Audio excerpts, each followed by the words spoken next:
Hello class. आज हमारा computer का जो टॉपिक है वो है कंप्यूटर का विकास और वर्गीकरण।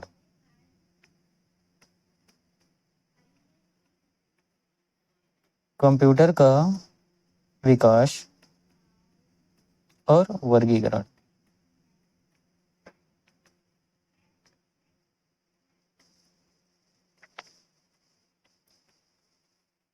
देखिए, इसमें बेसिकली आज हम हार्डवेयर के उपयोग के आधार पर जो कंप्यूटर का वर्गीकरण किया गया है उसी के बारे में पढ़ेंगे।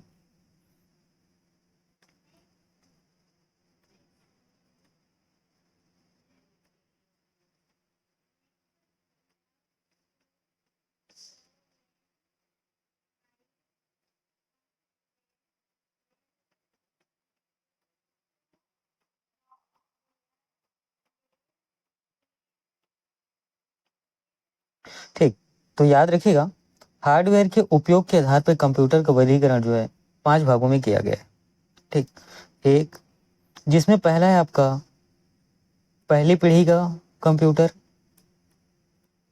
ठीक है, दूसरा आपको देखने को मिलेगा इसमें आपको दूसरी पीढ़ी का कंप्यूटर। तीसरा होता है आपका तीसरी पीढ़ी का कंप्यूटर। चौथा आप देखेंगे चौथी पीढ़ी का कंप्यूटर। और पांचवा होता है आपका पांचवी पीढ़ी का कंप्यूटर। ठीक है, चलिए नेक्स्ट पेज में चलते हैं।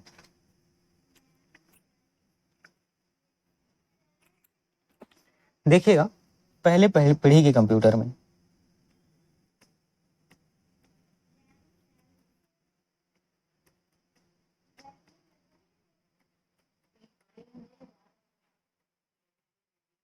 सबसे पहले इसका टाइमलाइन आपको याद रखना है, और यह है 1942 से लेकर 1955। ठीक है, तो 1942 से लेकर 1955 के टाइमलाइन में जो कंप्यूटर इस्तेमाल किया जाता था वो पहली पीढ़ी का कंप्यूटर कहलाता है। ठीक है, और इसकी स्पेसिफिकेशन के बारे में आप देखते हैं तो याद रखिएगा, पहले पीढ़ी के कंप्यूटर में निर्वात ट्यूब का इस्तेमाल किया जाता था। इंपॉर्टेंट है, किसका? तो निर्वात ट्यूब का। निर्वात ट्यूब को ही वाल्व के नाम से जाना जाता है। ठीक है, निर्वात ट्यूब को ही वाल्व के नाम से जाना जाता है या वाल्व भी कहा जाता था। ठीक, दूसरा इसमें याद रखना कि पहले पीढ़ी के कंप्यूटर में जिस सॉफ्टवेयर का इस्तेमाल किया जाता था उस सॉफ्टवेयर की भाषा जो है मशीनी भाषा थी, जिसको निम्न स्तरीय भाषा भी कहा जाता है। ठीक है, पहली पीढ़ी के कंप्यूटर में जिस प्रकार का सॉफ्टवेयर इस्तेमाल किया जाता था, यह सॉफ्टवेयर की जो भाषा थी ये थी मशीनी भाषा, है ना। कौन सी भाषा थी? तो याद रखना है मशीनी भाषा, और इसे ही निम्न स्तरीय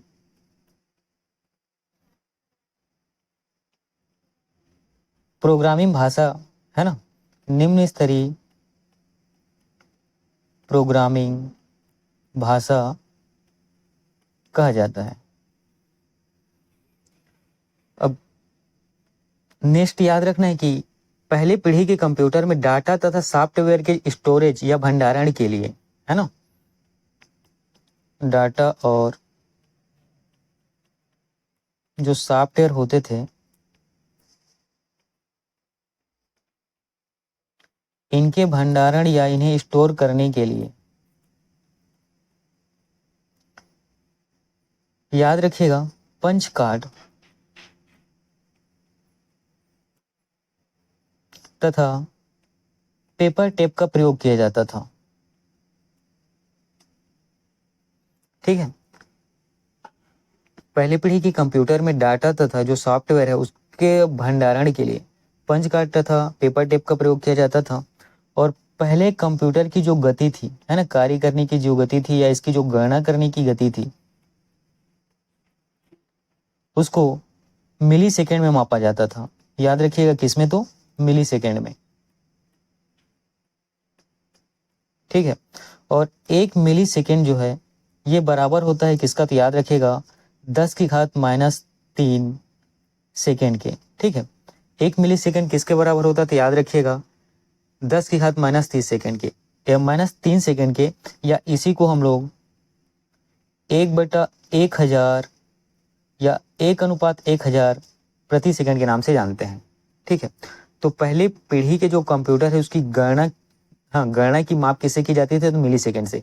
1 मिली सेकंड किसके बराबर होता है? तो 10⁻³ ठीक है, चलिए नेक्स्ट पेज में चलते हैं।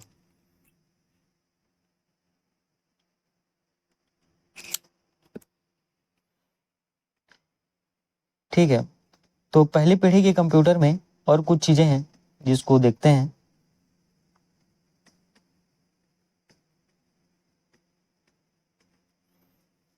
ठीक है, और इसका उपयोग, पहली पीढ़ी के कंप्यूटर का उपयोग जो है ये आप देखेंगे प्रमुख रूप से वैज्ञानिक अनुसंधान, है ना, साइंटिस्ट लोग खोज के लिए,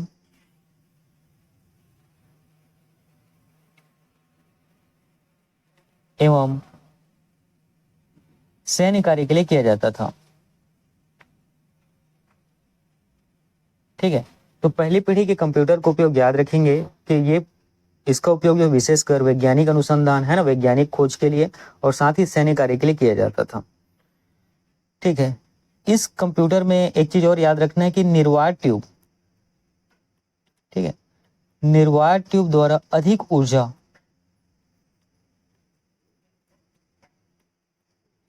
ठीक है, निर्वात ट्यूब द्वारा अधिक ऊर्जा या ऊष्मा कहें, ये उत्पन्न करने के कारण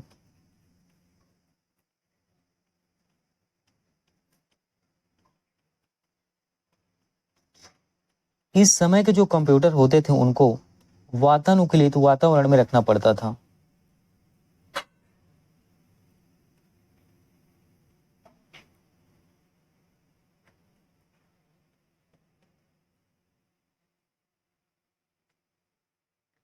ठीक है, अब पहले पीढ़ी के कंप्यूटर के उदाहरण देखिए। इसमें एक नाम आपको याद रखना है, एनियक। ठीक है, एनियक।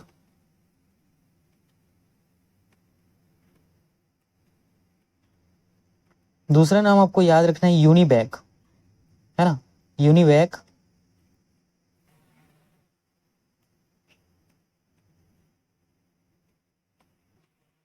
और IBM मार्क 1, ये सभी आपके पहले पीढ़ी के कंप्यूटर के उदाहरण हैं। ठीक है, तो पहले पीढ़ी में केवल इतनी ही चीजें आपको याद रखनी जो इंपॉर्टेंट है। चलिए ठीक है, अब आगे बढ़ते हैं और नेक्स्ट पेज में चलते हैं। अब देखिएगा दूसरी पीढ़ी के कंप्यूटर।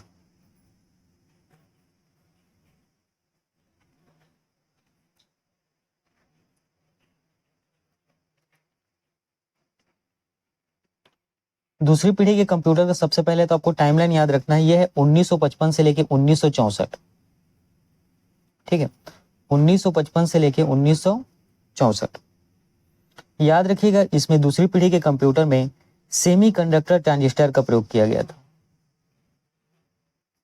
किसका? तो सेमीकंडक्टर ट्रांजिस्टर का प्रयोग किया गया था।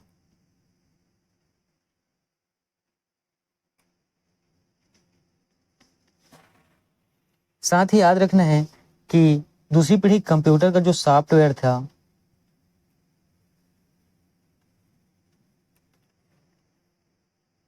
ये उच्च स्तरीय असेंबली भाषा में तैयार किए गए थे, है ना, हाई लेवल लैंग्वेज में तैयार किया गया था। दूसरी पीढ़ी के कंप्यूटर का सॉफ्टवेयर जो है उच्च स्तरीय असेंबली भाषा में तैयार किया गया था।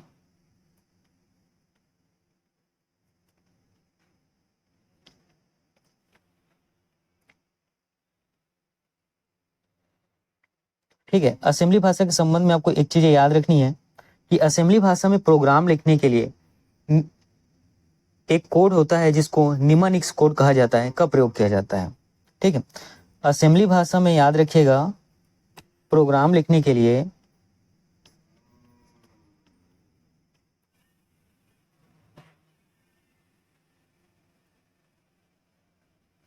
ठीक है, असेंबली भाषा में प्रोग्राम लिखने के लिए निम्नलिखित कोड का, ठीक है, निम्नलिखित कोड का इस्तेमाल किया जाता था। ठीक है, अब याद रखिएगा, आगे बढ़ते हैं। डाटा और सॉफ्टवेयर के भंडारण के लिए, ठीक है, दूसरी पीढ़ी के कंप्यूटर में डाटा और सॉफ्टवेयर को स्टोरेज करने के लिए, ठीक है, डाटा और सॉफ्टवेयर के भंडारण के लिए दूसरी पीढ़ी के कंप्यूटर में चुंबकीय भंडारण उपकरणों का प्रयोग किया जाता था। ठीक है, किसका? तो जो मैग्नेटिक होते हैं, है ना, मैग्नेटिक स्टोरेज जो डिवाइस होते हैं उनका इस्तेमाल किया जाता था।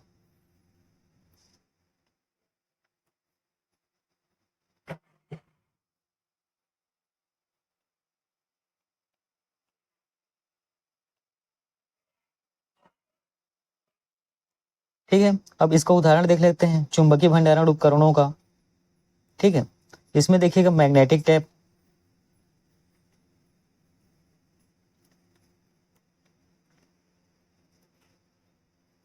और आपको देखने को मिलता है मैग्नेटिक डिस्क।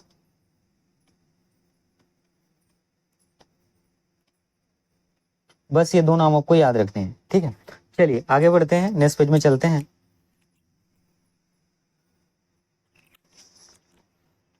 देखिएगा दूसरी पीढ़ी का जो कंप्यूटर है,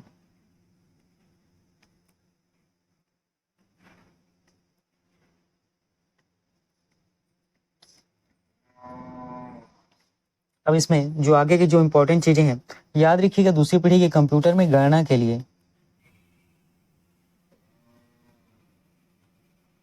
ठीक, या दूसरी पीढ़ी के कंप्यूटर को जो गणना है इसका मापन जो है माइक्रो सेकेंड में किया जाता था। किसमें? तो याद रखेंगे माइक्रो सेकेंड में। और एक माइक्रो सेकेंड ये किसके बराबर होता है? तो याद रखिएगा 10⁻⁻⁶ सेकेंड के। ठीक है, दूसरी पीढ़ी का जो कंप्यूटर है इसका गणना किसमें किया जाता था? तो याद रखिएगा, या इसकी गति को किससे मापा जाता था? तो माइक्रो सेकेंड से। और एक माइक्रो सेकेंड किसके बराबर होता है? तो 10⁻⁻⁶ सेकेंड के। ठीक है, या इसी को हम लोग एक सेकेंड का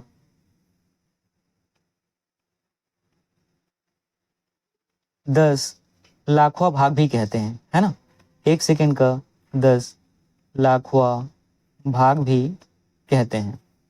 ठीक है, अब चलिए इसका उपयोग, है ना, दूसरी पीढ़ी के कंप्यूटर का उपयोग आप देखेंगे तो ये किया गया है व्यवसाय और उद्योग के लिए।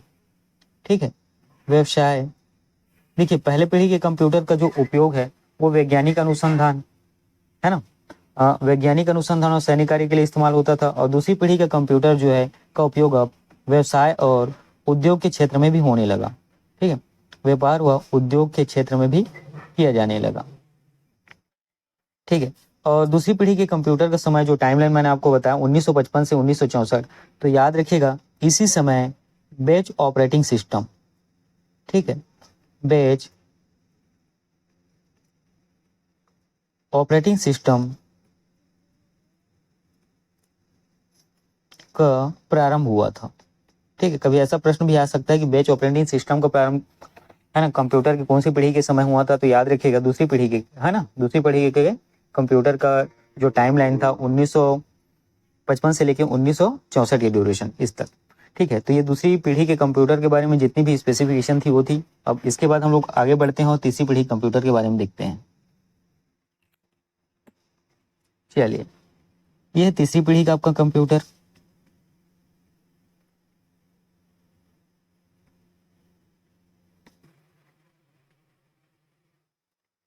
तीसरी पीढ़ी के कंप्यूटर का टाइमलाइन आपको याद रखना है 1964 से 1975। ठीक है, और तीसरी पीढ़ी के कंप्यूटर में आपको याद रखना है कि ऐसी चिप का प्रयोग किया गया। ठीक, ऐसी चिप जिसको हिंदी में हिंदी में तो नहीं कहना चाहिए, चलिए, जिसको इंग्लिश में ही इंटीग्रेटेड, है ना, इंटीग्रेटेड सर्किट चिप कहा जाता है। ठीक है, तो तीसरी पीढ़ी के कंप्यूटर में याद रखना है आपको ऐसी चिप का इस्तेमाल किया गया था जिसे इंटीग्रेटेड सर्किट चिप के नाम से जाना जाता है। बेसिकली ये किस मेथड पे काम करता है या किस बेस पर आधारित होता है? तो याद रखिएगा SSI और साथ ही MSI। ठीक है, SSI का फुल फॉर्म होता है स्मॉल स्केल इंटीग्रेशन। याद रखिएगा SSI का फुल फॉर्म होता है स्मॉल स्केल इंटीग्रेशन। ठीक है, उसी प्रकार MSI का फुल फॉर्म होता है मीडियम स्केल इंटीग्रेशन।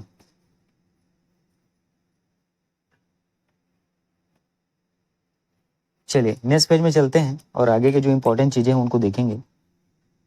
ठीक है, इतनी चीजें हुई। अब देखिए, इनपुट और आउटपुट उपकरण के रूप में कीबोर्ड तथा मॉनिटर का प्रयोग प्रचलित हुआ। ठीक है, तीसरी पीढ़ी के कंप्यूटर के समय ही इनपुट और आउटपुट डिवाइस के रूप में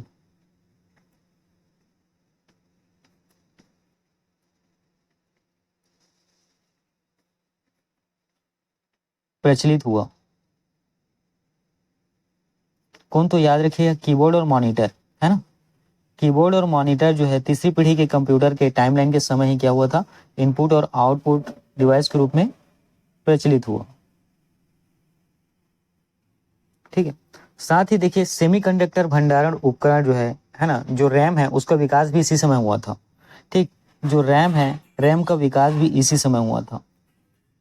रैम का विकास का टाइमलाइन भी इसी समय का है, याद रखना है। और रैम सेमीकंडक्टर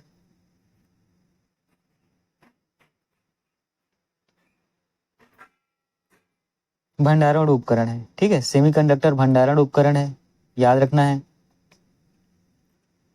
सेमीकंडक्टर भंडारण उपकरण रैम का विकास भी आपको तीसरी पीढ़ी के कंप्यूटर के समय आपको देखने को मिलता है। इसके बाद तीसरी पीढ़ी के कंप्यूटर जो है, इसका गणना जो है ना, गणना के बारे में याद रखना, ये नैनो सेकंड में किया जाता है। किसमें? तो नैनो सेकंड में। ठीक है, तीसरी पीढ़ी के कंप्यूटर की जो गणना है या तीसरी पीढ़ी के कंप्यूटर की गति के जो माप है किससे किया जाता है, तो एक नैनो सेकंड में। और एक नैनो सेकंड जो है ये किसके बराबर होता है, तो याद रखिएगा 10⁻⁹ सेकंड के, है ना। एक नैनो सेकंड किसके बराबर होता है, तो आपको याद रखना है 10⁻⁹ सेकंड के। चलिए आगे बढ़ते हैं और नेक्स्ट पेज में चलते हैं। देखिए, पिछले पेज में हम लोगों ने देखा था कि जो तीसरी पीढ़ी का कंप्यूटर है इसकी गणना जो है नैनो सेकंड में की जाती है ना। किसमें? तो नैनो सेकंड में। एक मिनट, पिछले पेज में हम लोग चलते हैं एक बार फिर से।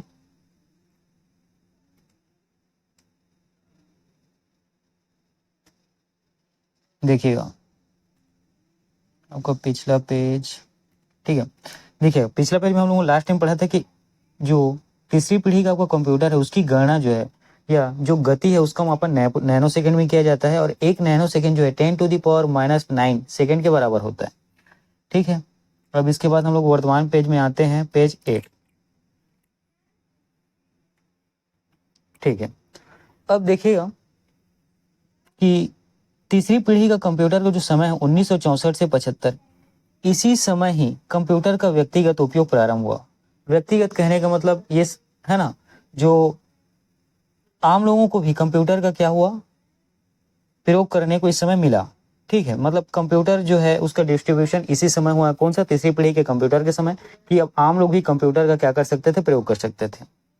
ठीक है, तो कंप्यूटर का व्यक्तिगत प्रयोग भी, ठीक है, कंप्यूटर का व्यक्तिगत प्रयोग प्रारंभ हुआ इसी समय। ठीक है, ये टाइम लाइन याद रखना है, 1964 से 1975 के समय ही। और उच्च स्तरीय भाषा, देखिए पहली पीढ़ी का जो कंप्यूटर था वहां पे निम्न स्तरीय भाषा का प्रयोग हुआ। दूसरी पीढ़ी के कंप्यूटर में उच्च स्तरीय भाषा का प्रयोग हुआ है। तीसरी पीढ़ी के कंप्यूटर में भी जो सॉफ्टवेयर का जो भाषा था, जो लैंग्वेज था, वो क्या था, उच्च स्तरीय था, है ना। उसके बारे में तो डिस्कस ही करेंगे। तो ठीक है, उच्च स्तरीय भाषा का प्रयोग भी यहाँ आपको देखने को मिलता है तीसरी पीढ़ी के कंप्यूटर में।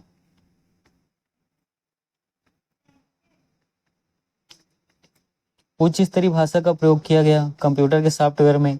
ठीक है, और उदाहरण इसको देखिए, उदाहरण में याद रखना है आपको PL1। ठीक है, साथ ही पास्कल और बेसिक।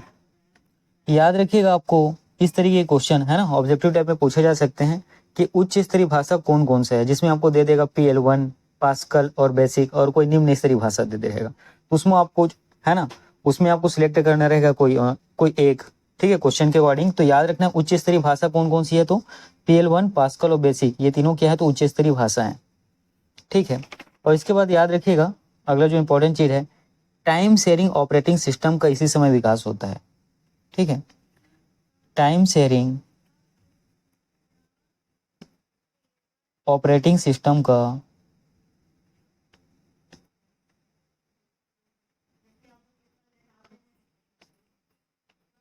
ठीक है, टाइम शेयरिंग ऑपरेटिंग सिस्टम का विकास होता है, साथ ही इसका प्रयोग भी आपको इस समय देखने को मिलता है। 1965 में एक चीज आप है ना, 1965 का डेट याद रखना, और यहाँ जो इम्पोर्टेंट है डीईसी। ठीक है, 1965 का डीसी आपको याद रखना है। डीसी का फुल फॉर्म होता है digital equipment corporation.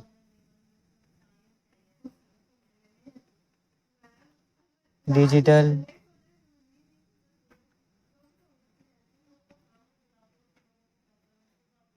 Equipment corporation.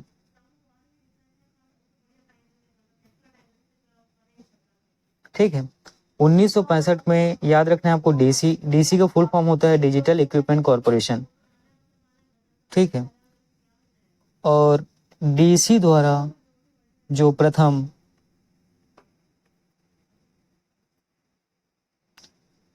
व्यावसायिक मिनी कंप्यूटर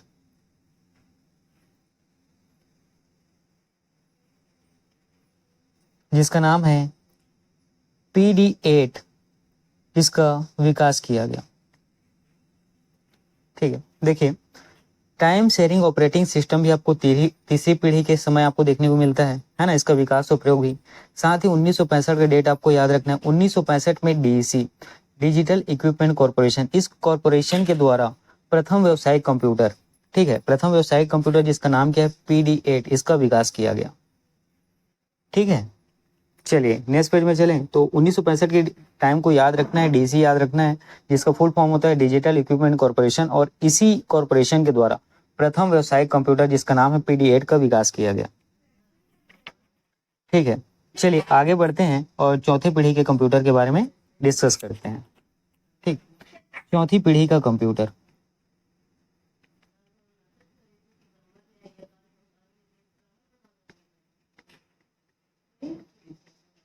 ठीक है, चौथी पीढ़ी का कंप्यूटर का समय आपको याद रखना है 1975 से 1989। ठीक है, 1975 से 1989 ये टाइमलाइन किसका है, तो चौथी पीढ़ी का कंप्यूटर है।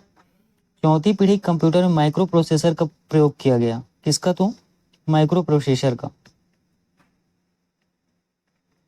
ठीक है, इंपॉर्टेंट है, याद रखना है। और माइक्रो प्रोसेसर जो है LSI और VLSI पर आधारित था। ठीक, LSI जिसका फुल फॉर्म होता है लार्ज स्केल इंटीग्रेशन, और VLSI का फुल फॉर्म होता है वेरी लार्ज स्केल इंटीग्रेशन।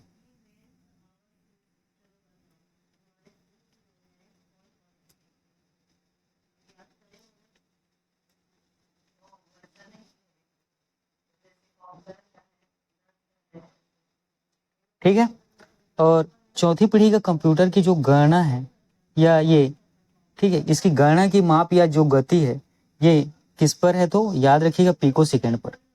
किस पर मापा जाता है, तो याद रखिएगा पिको सेकेंड पर। ठीक है, तो चौथी पीढ़ी के कंप्यूटर की गणना की मापन या गति की मापन किस पर किया जाता है, तो याद रखिएगा पिको सेकेंड पर। और एक पिको सेकेंड बराबर होता है 10⁻⁻12 सेकेंड के। ठीक है, एक पिको सेकेंड किसके बराबर होता है, तो 10⁻12 सेकेंड के। ठीक है, चलिए आगे बढ़िए और नेक्स्ट पेज पे चलते हैं। ठीक है, और चौथी पीढ़ी के कंप्यूटर के विकास ही मल्टीटास्किंग कार्य प्रारंभ हुआ। ठीक है, कंप्यूटर की सहायता से मल्टीटास्किंग कार्य प्रारंभ हुआ। ठीक है, इसी समय देखेंगे कब अर्धचालक मेमोरी का भी प्रयोग किया गया। ठीक है, जो मेमोरी थी वो कैसी थी, तो अर्धचालक मेमोरी का प्रयोग भी चौथी पीढ़ी के कंप्यूटर के समय आपको देखने को मिलता है। ठीक है, उच्च गति वाले कंप्यूटर नेटवर्क का विकास हुआ। ठीक है, उच्च गति वाले, है ना, हाई स्पीड वाले जो कंप्यूटर नेटवर्क है,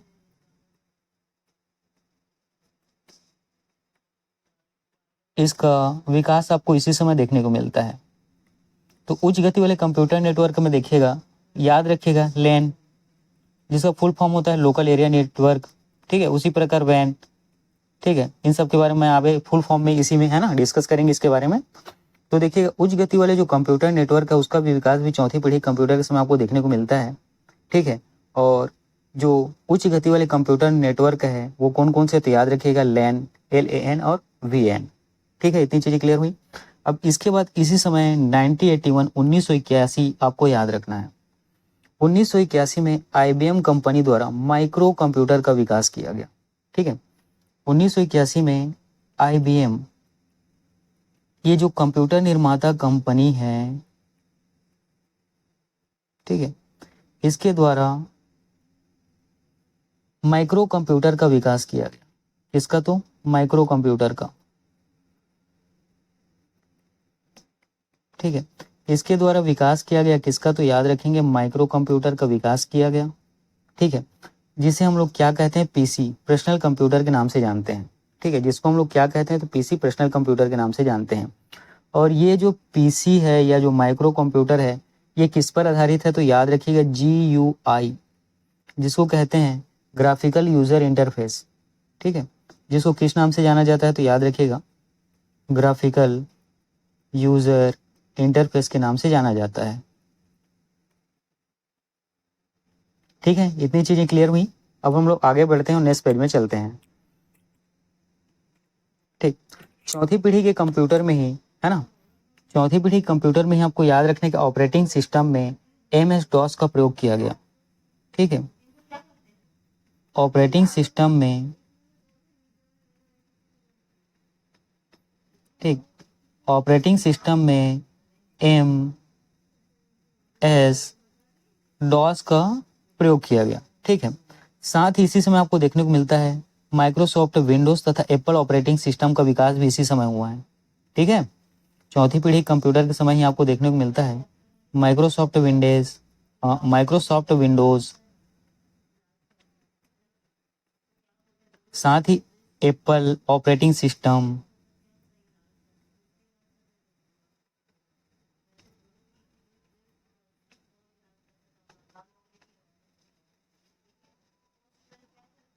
का विकास भी, है ना, चौथी पीढ़ी के कंप्यूटर के जो टाइमलाइन था उसी के समय ही हुआ है। और चौथी पीढ़ी के कंप्यूटर में जो उच्च स्तरीय भाषा,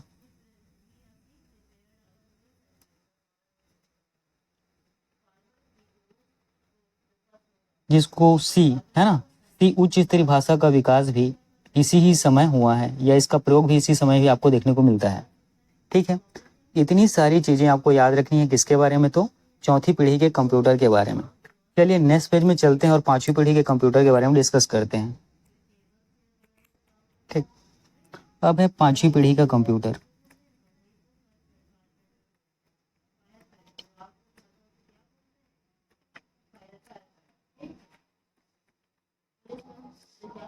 ठीक। पांचवी पीढ़ी का कंप्यूटर का टाइमलाइन याद रखिएगा 1989 से लेकर अब तक, है ना, 1989 से लेकर अब तक। और इसमें ULSI और SLSI का प्रयोग किया गया, ठीक। ULSI जिसका फुल फॉर्म होता है ultra large scale integration, ultra large scale integration,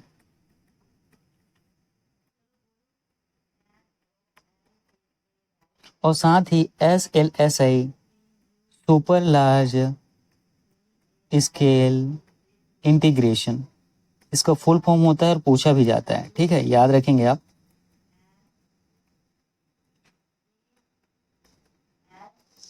ठीक है।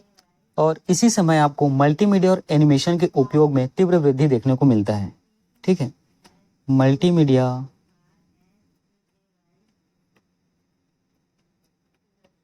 और एनिमेशन, है ना, जो एनिमेटेड वीडियो होते हैं या एनिमेशन से रिलेटेड जो चीजें आपको देखने को मिलती हैं जो पिक्चर्स में, इसका उपयोग में आपको तीव्र वृद्धि देखने को मिलता है, ठीक है।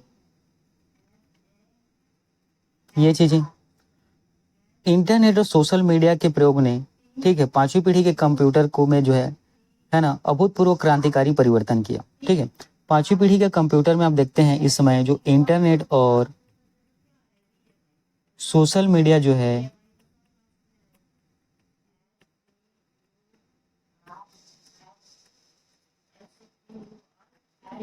इसने कंप्यूटर उपयोग में क्रांतिकारी परिवर्तन किया है। ठीक है, इंटरनेट और सोशल मीडिया ने कंप्यूटर के उपयोग में क्रांतिकारी परिवर्तन ला दिया है। और पांचवी पीढ़ी के कंप्यूटर में जो डाटा है और जो सॉफ्टवेयर है उसका भंडारण या स्टोरेज कहाँ पर किया जाता है, तो याद रखिएगा ऑप्टिकल डिस्क में। ठीक है, किसके माध्यम से उसका भंडारण या स्टोरेज किया जाता है, तो याद रखिएगा ऑप्टिकल डिस्क में।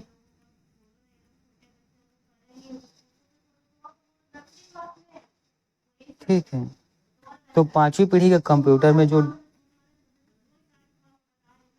ठीक, पांचवी पीढ़ी के कंप्यूटर में जो भंडारण होता है ना, डाटा और सॉफ्टवेयर का जो भंडारण ये ऑप्टिकल डिस्क में किया जाता है। ऑप्टिकल डिस्क देखिएगा क्या क्या, डीवीडी है ना, सीडी याद रखिएगा, डीवीडी, और साथ ही जो ब्लू रे फिल्म है ना, ये भी एक डिस्क है, याद रखिएगा ना, ऑप्टिकल डिस्क ही है। ठीक है, ब्लू रे डिस्क का विकास भी इसी समय हुआ है। ठीक है, तो पांचवी पीढ़ी के कंप्यूटर में जो डाटा और जो सॉफ्टवेयर है उसका भंडारण होता था किसमें, तो ऑप्टिकल डिस्क में, है ना, होता था।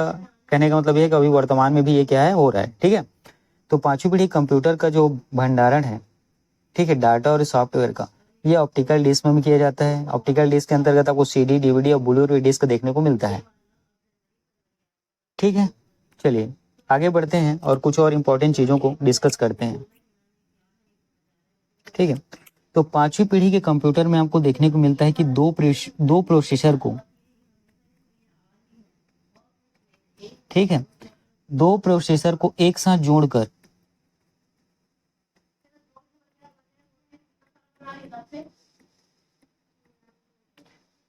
पैरेलल प्रोसेसिंग, ठीक है, दो प्रोसेसर को एक साथ जोड़कर पैरेलल प्रोसेसिंग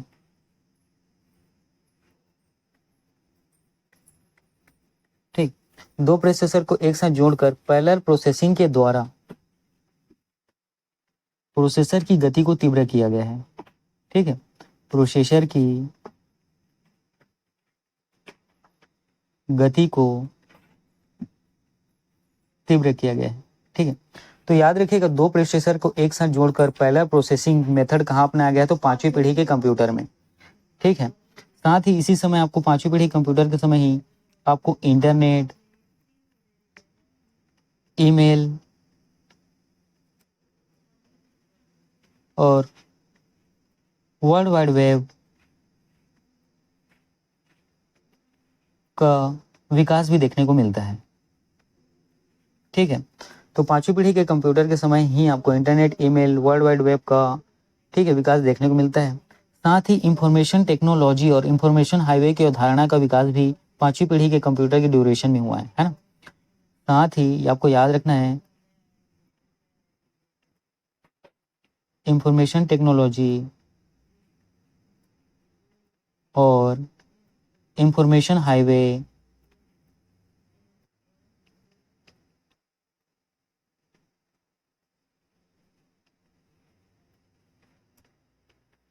की अवधारणा का विकास भी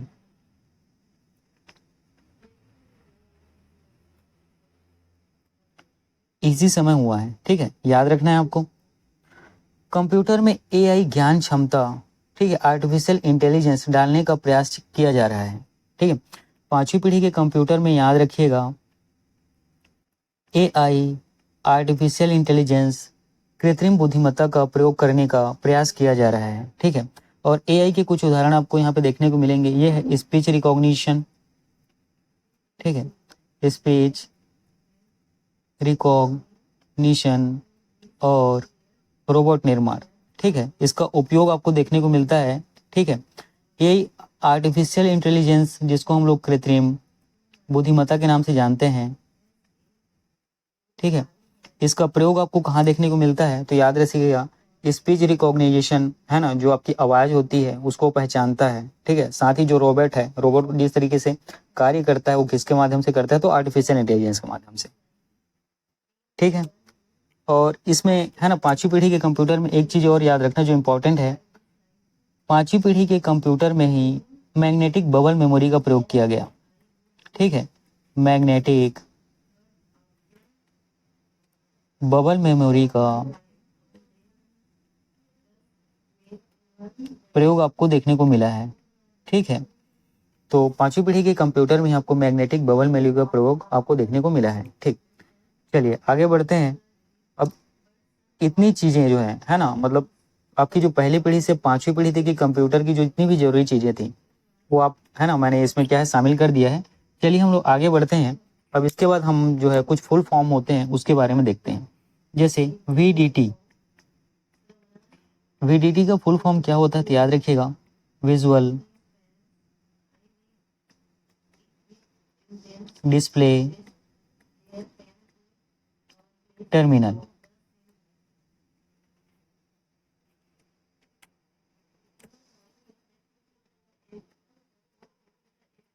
ठीक है, याद रखिएगा ये है VDT। ठीक है, और VDT का फुल फॉर्म क्या होता है तो विजुअल डिस्प्ले टर्मिनल। उसी प्रकार वायरस, ठीक है, इसका फुल फॉर्म आप याद रखना है आपको, वाइटल इंफॉर्मेशन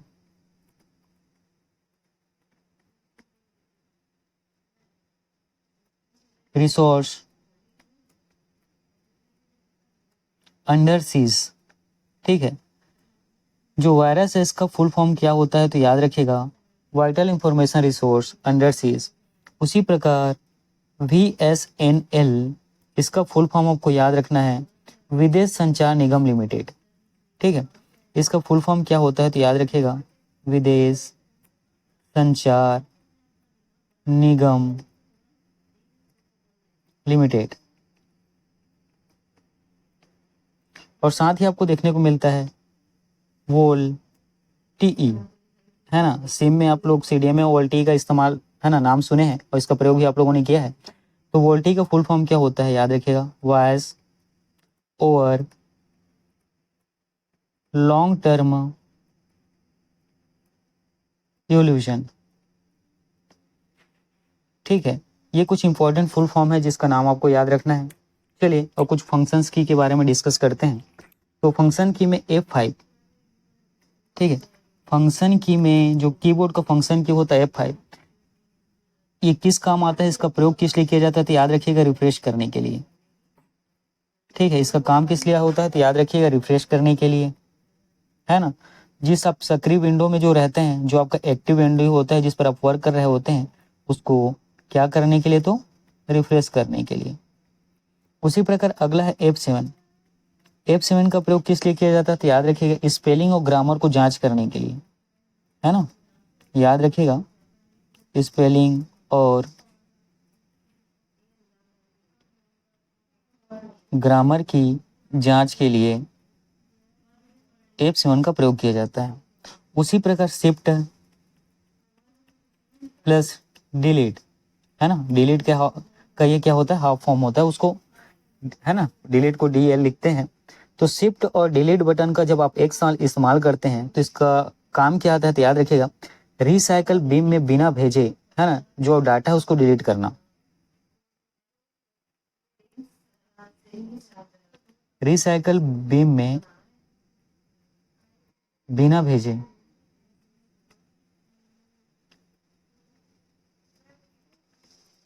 रिसाइकल बिन, है ना, रिसाइकल बिन में बिना भेजे डाटा को डिलीट करना। इसके लिए आप शिफ्ट और प्लस डिलीट बटन का इस्तेमाल कर सकते हैं।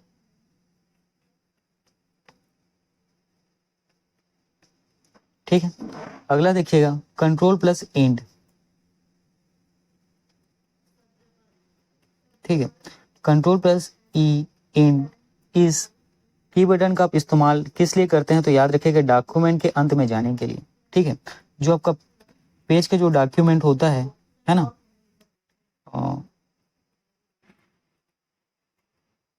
डॉक्यूमेंट पेज के अंत में जाने के लिए, डिलीट प्लस इन बटन का आप क्या कर सकते हैं, एक साथ इस्तेमाल कर सकते हैं।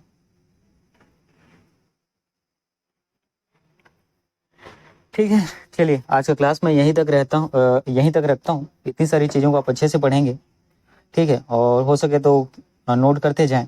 ठीक है, बाकी पीडीएफ तो मेरे पास इसके अवेलेबल है, आप कहीं कमेंट करोगे तो मैं पीडीएफ भी, है ना, दे दूंगा। चलिए ठीक है।